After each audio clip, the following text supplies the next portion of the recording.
we'll go ahead and get started. Good morning, everybody. Obviously, just want to thank everybody for being here today, and just want to say welcome to the new home for the Senior Living Education Series. So, high level, just kind of explain what this is, who we are, the mission behind it, the heart behind it. We basically exist and created this organization to help educate, equip, and empower older adults to make more confident decisions in the future. My name's Andy Allgreen. I'm a realtor and a certified senior housing professional, CSHP for short. A little bit about myself is I currently live in Monroe, have a little office there. I am on city council there. I'm the treasurer of the Gathering Place, which is a senior and community center down there. I have a wife. We've been married for 4 years, and we have a son. So that's a little background about myself and who I am. Before we get started, quick housekeeping items. If you have not been to the DMAC Newton campus before, the bathrooms are located. You walk out these doors, turn left, and then you'll see a restroom sign on the ceiling. So you'll walk down to that, and then you'll turn left when you get down there, and then they're just on the right-hand side there. So that's kind of where the restrooms are located.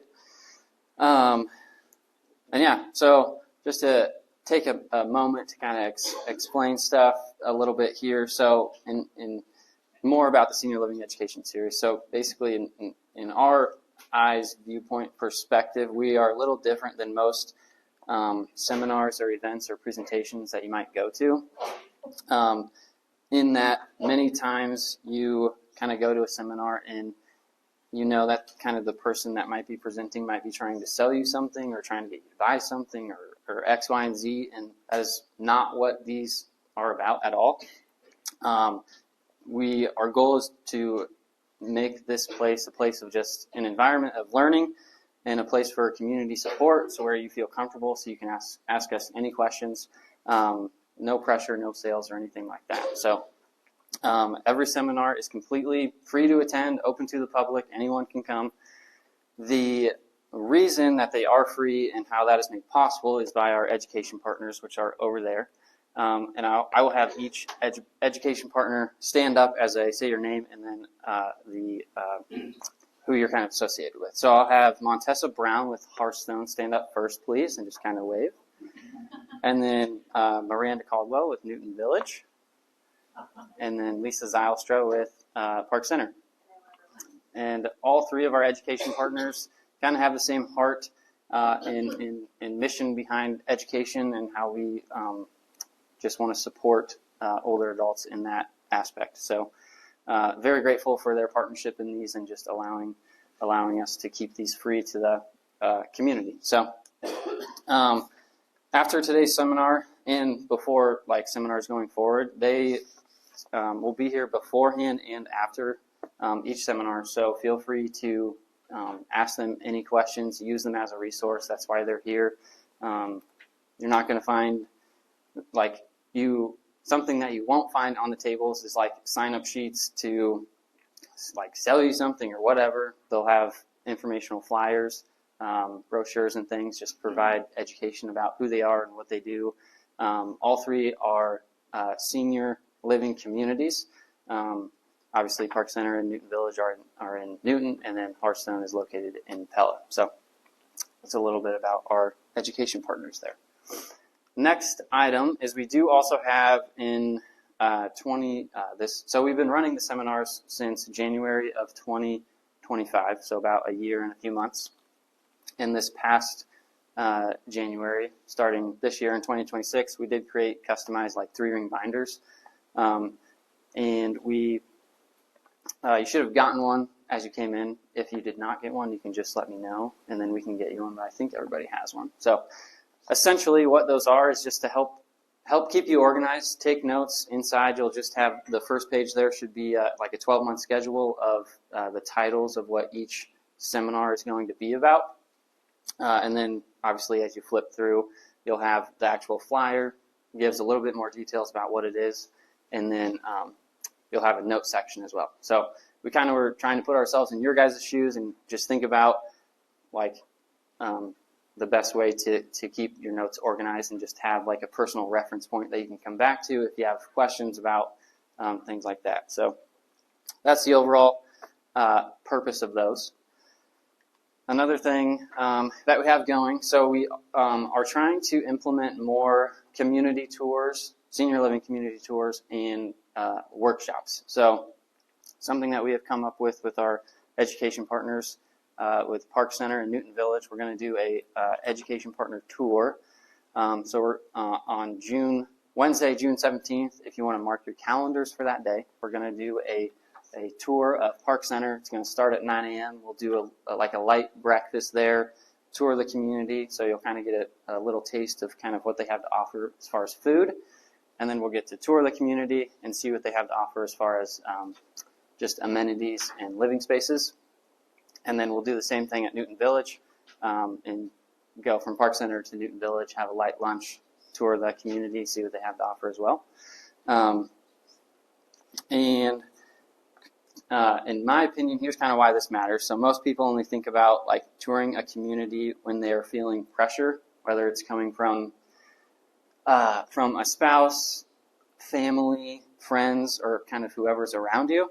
And this is kind of the opposite of that. And we are creating the community to come together and just it's very just low stakes, low pressure, educational. Walk each community, just kind of figure out what they have to offer. So that's kind of the piece there.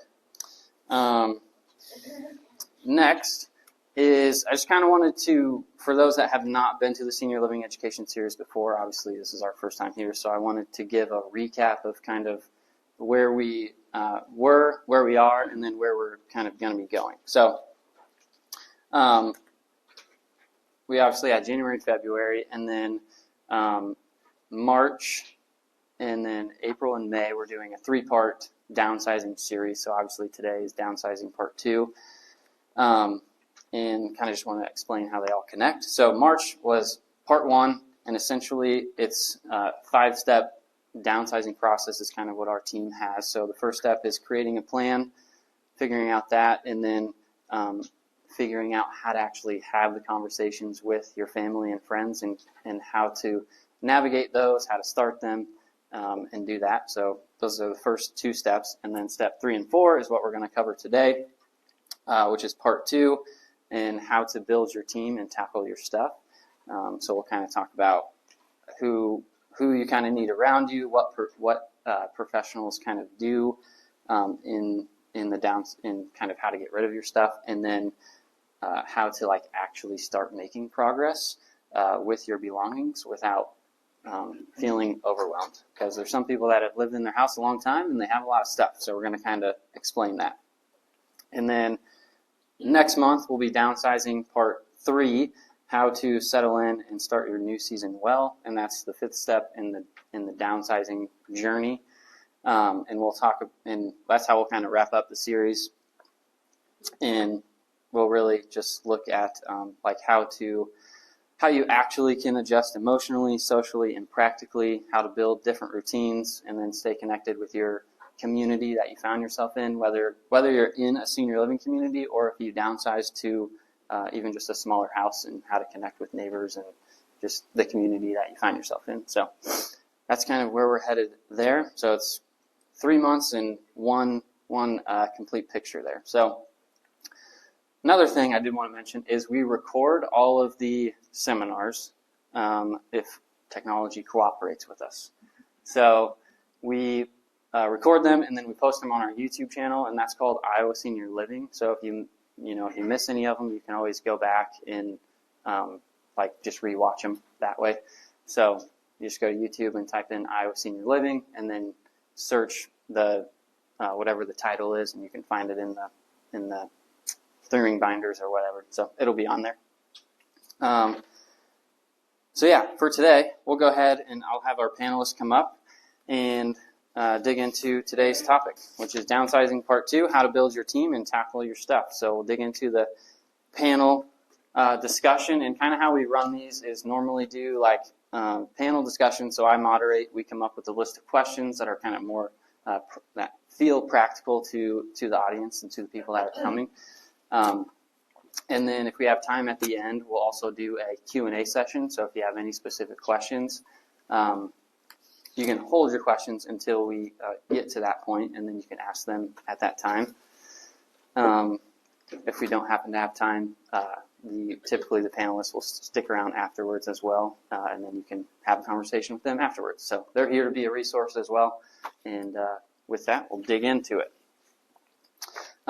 So first, I'll have Shelly dig in and just kind of introduce yourself, who you are, and what you do, and then I'll have Allie go after that, and then we will start with the questions. I am Shelly Vandermolen. We run Many Treasures in Sully, Iowa, with my husband and our family, and we are an estate liquidation company. We have estate sales at our property in Sully. I've been doing it since 2011. We can do in-home sales, but we do a lot of buyouts instead. Basically, that's what we do. We just liquidate people's homes or do whatever people need us to do. Been doing it since 2011. Perfect.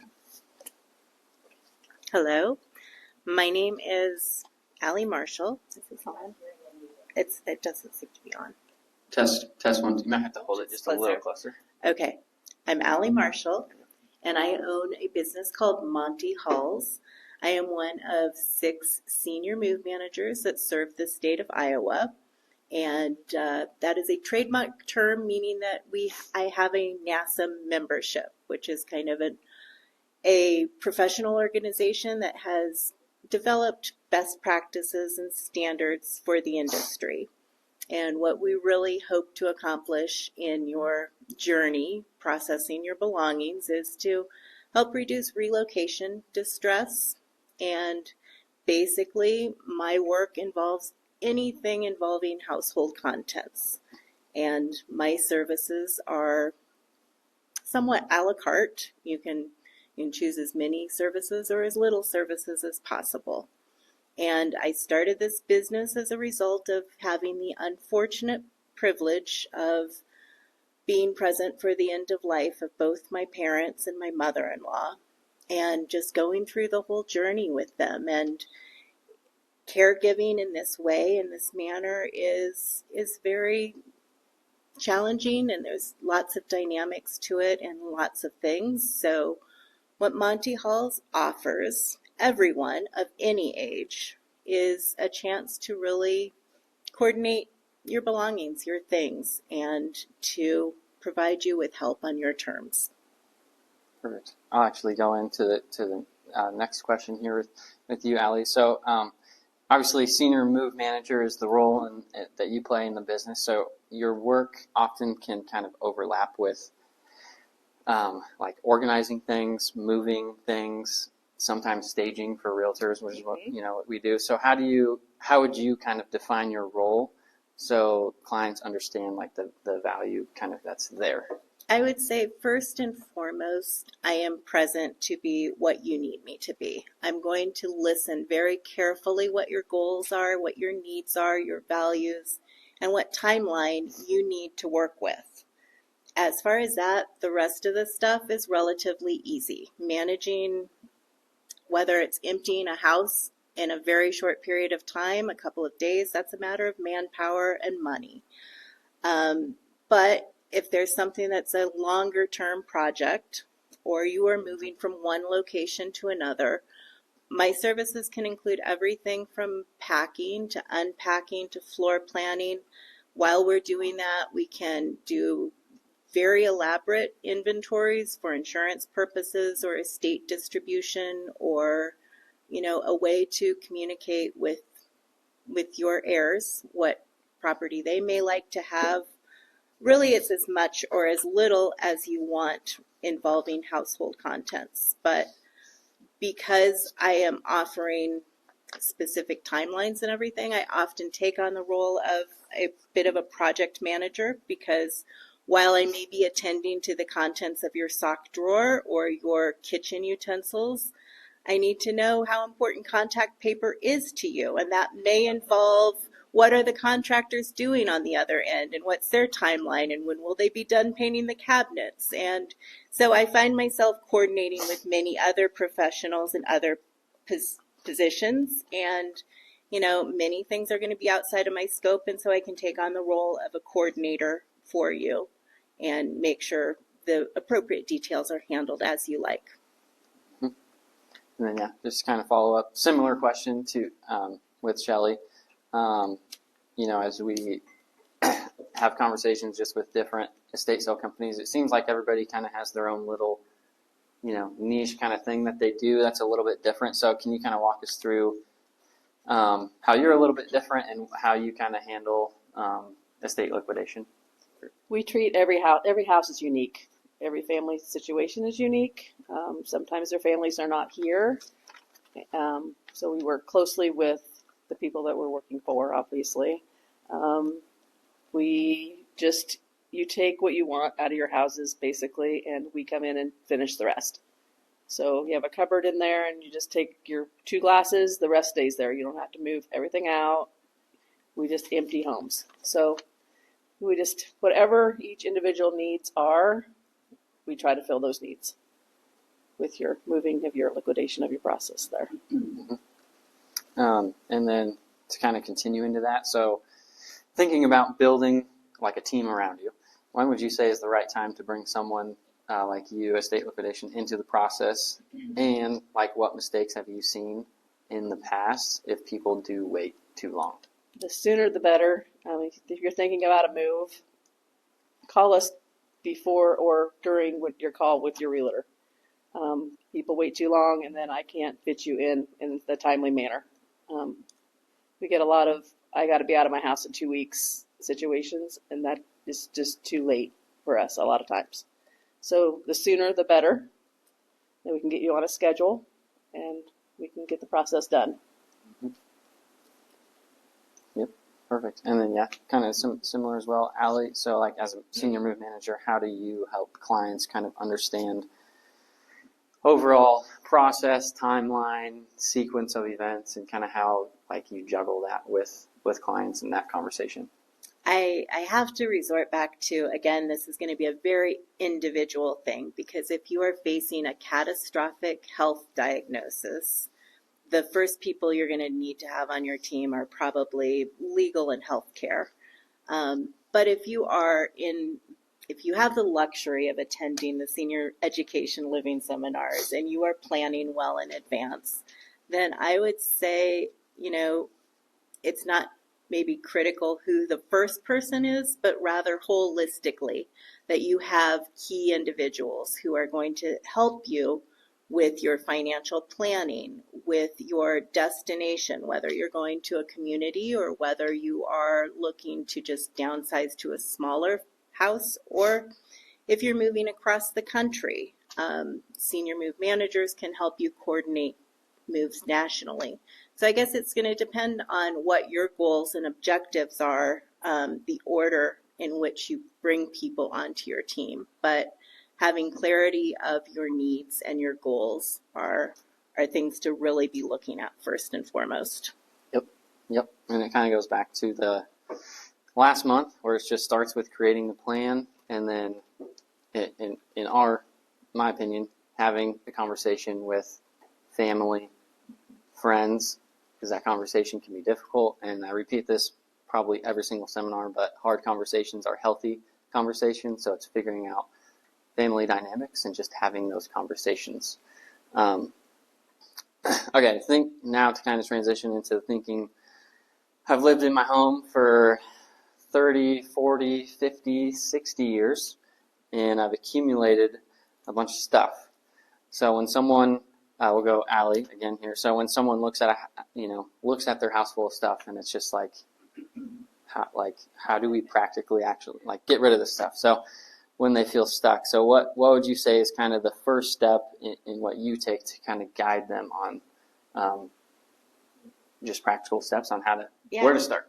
The antidote to being stuck is always movement. So if you are stuck, maybe maybe you need to go for a walk, get some fresh air, gain some clarity on your situation. I would say understanding what your goals are and what your needs are is going to help direct the next step.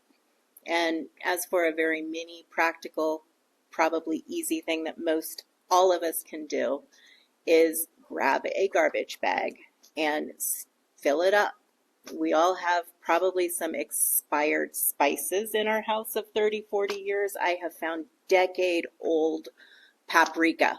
Okay, let's start clearing out some of this stuff. We don't need stale crackers or cereal that's been open for 9 months. So find a trash bag, start anywhere, throw away junk mail.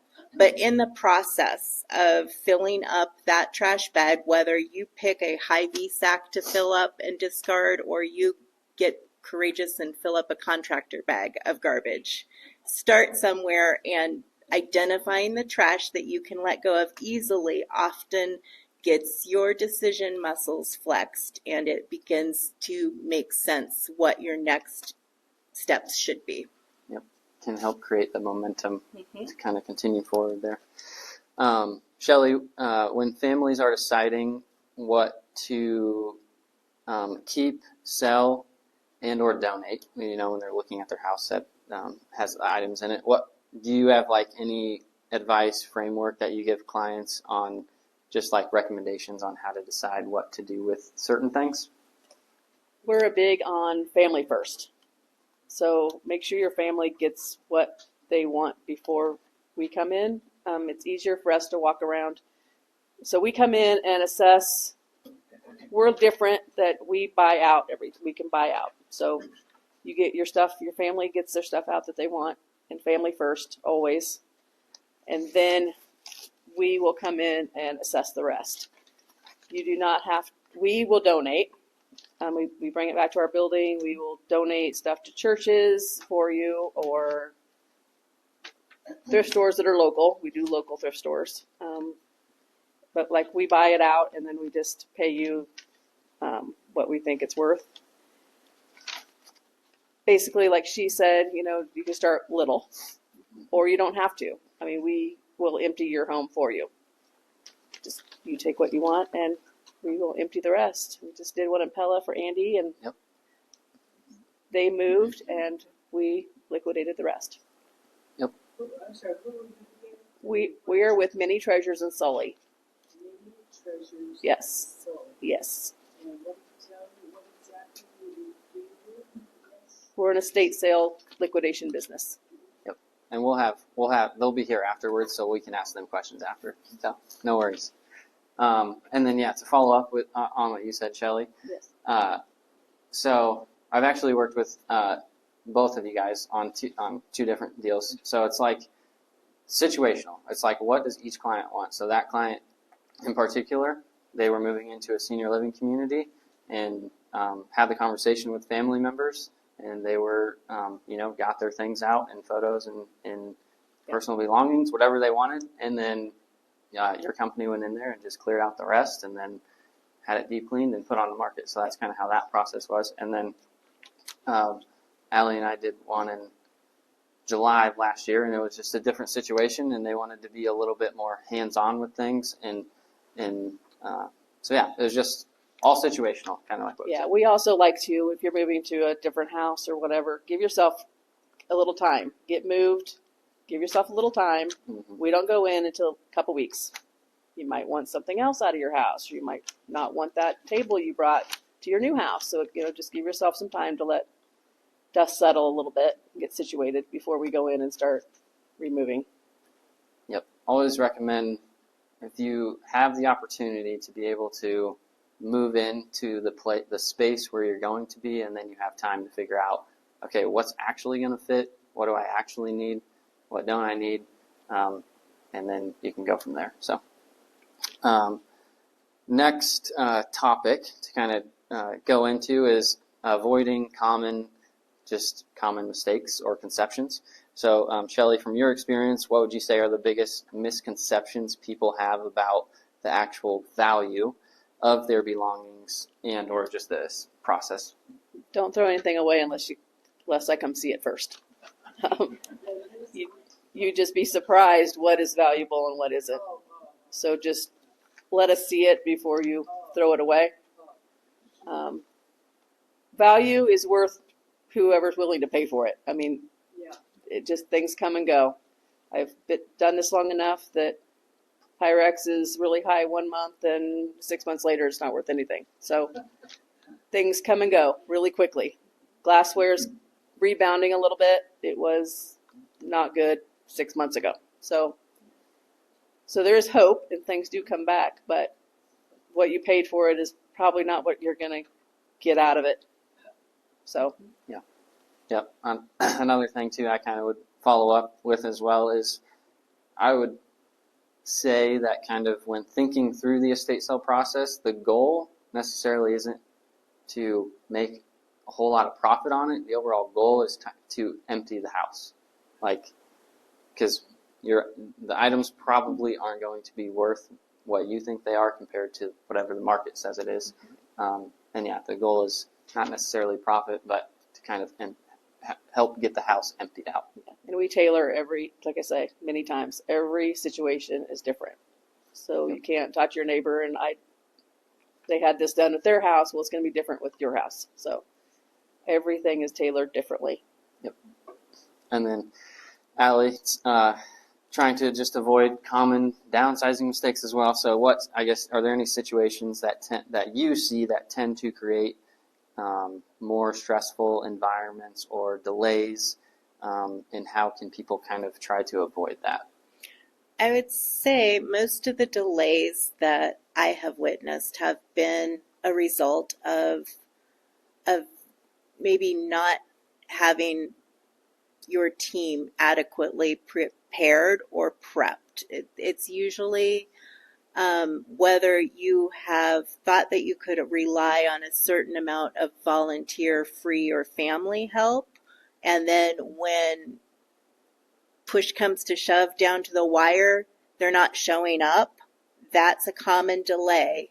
And a common reason that Monty Halls is called is because we have too much on our plate and not enough time to do it.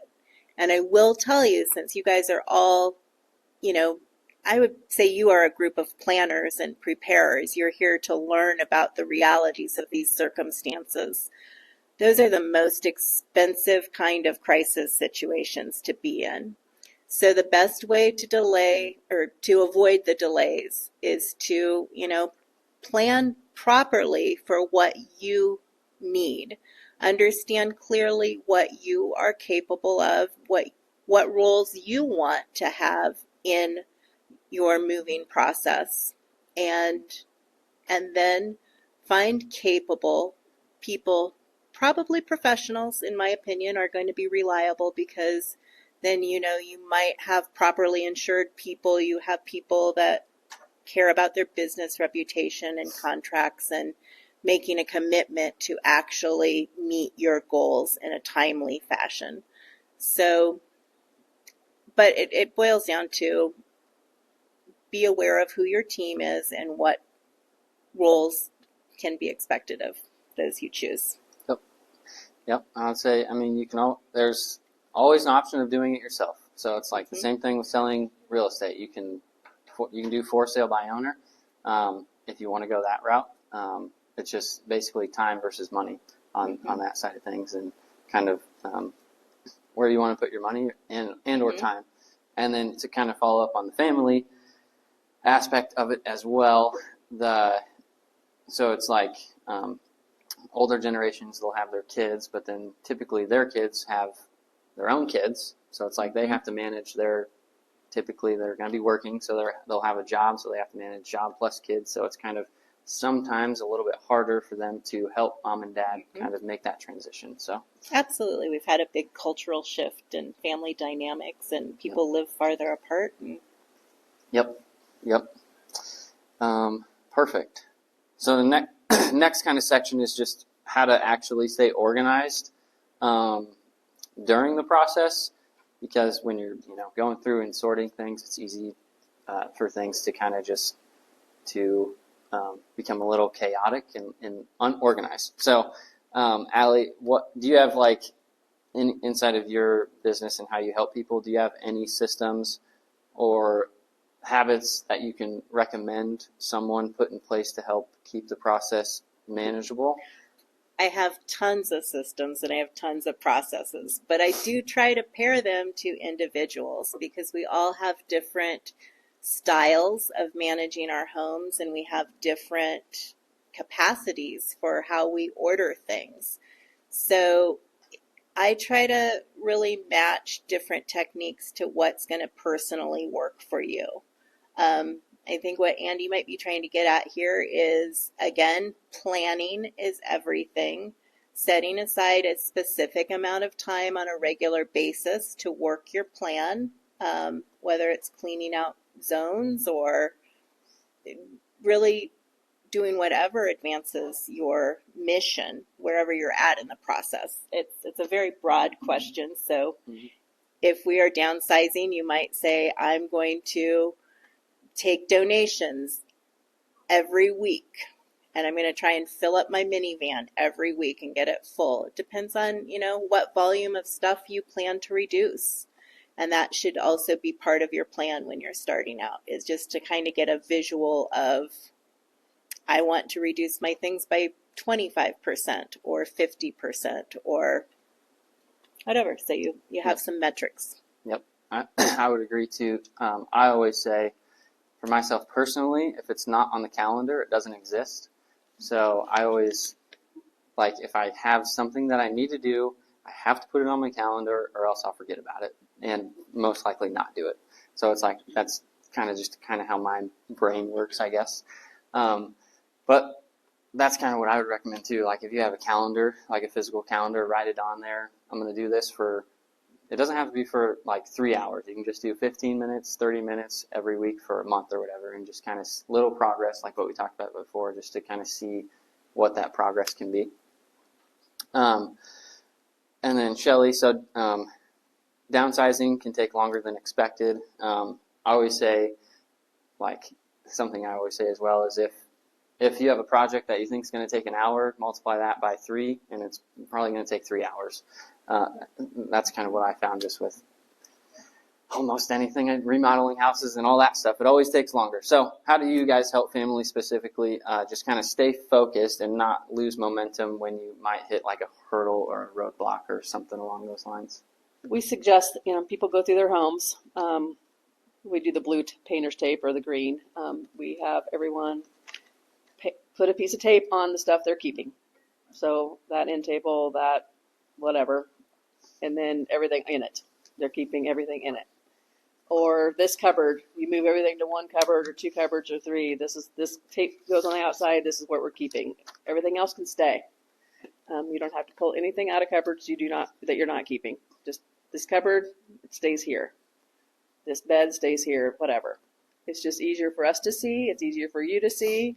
It's easier for your movers or your family or whoever's moving you to see. They just grab your blue tape, and that's what goes with you. So that seems to work really well with everybody that we've worked with.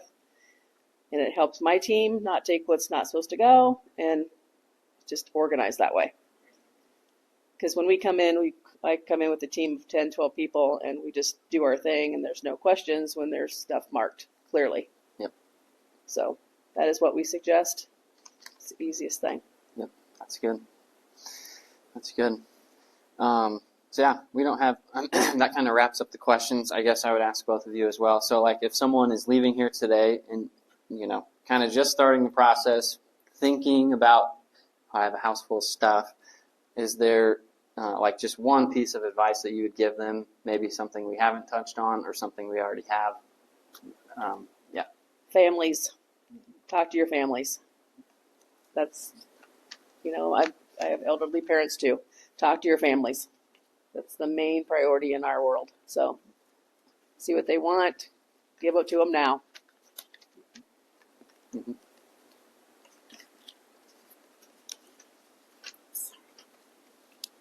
And I think, it's, again, depending on where you're at and what your needs are, I think a good professional team has many components to it. And you can absolutely figure out what resources you have in terms of your family and friends and help and what their bandwidth and capacity is. Basically have conversations, talk, and interview many professionals. You know, I think when looking at professionals, you should be able to have free conversations with them and see if you are comfortable with them. Ask them questions. Do they have proper credentials? Are they licensed, insured? I do like to see homeowners being careful about who is entering their property, because many times, you know, if you have one example, a pool table, I was tasked with seeing that removed from a basement. And I made sure that the pool table movers had proper insurance, because that homeowner had had a prior experience of giving away a treadmill and having her stairwell all bashed up right before she wanted to list the house. And so always be careful who's coming into your home, and those are the kind of conversations to start having with professionals, just so you can decide who you want on your team. Yep.